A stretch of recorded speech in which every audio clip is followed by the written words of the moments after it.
I would say to someone who would make the argument that community media is outdated, I would say that they probably don't really understand what we do. There's a lot to it. There's a lot to it that people don't see. There are things that local access provides that you can't get elsewhere. Local access stations are hyper-local. We're non-commercial.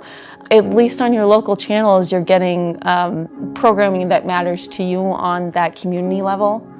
I don't feel like you're getting that much of anywhere else, especially where local newspapers are disappearing, if not completely gone. That's a hard reality to face.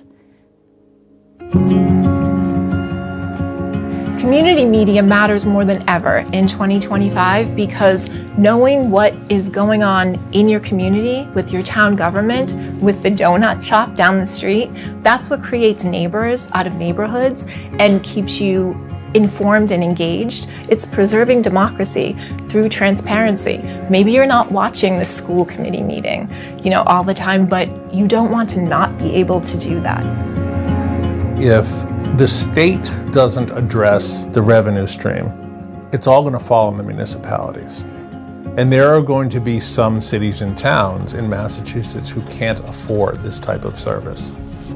Now, I think that's a shame because I don't feel as though you could sort of dial it back.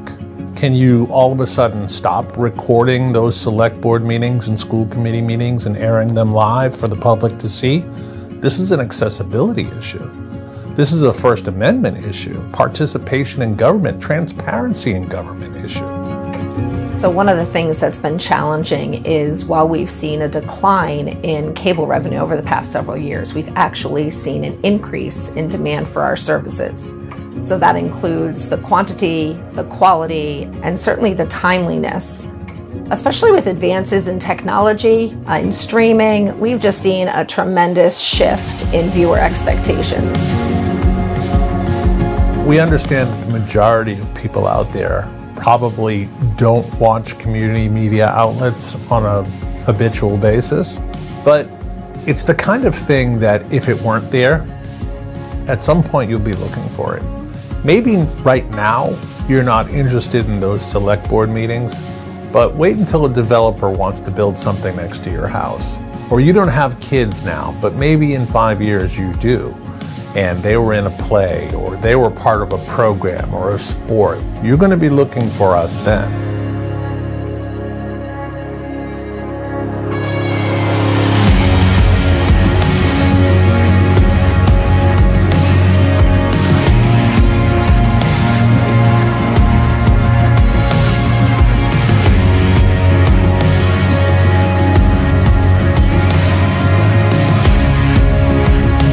All of us are still in this industry because we believe in the mission.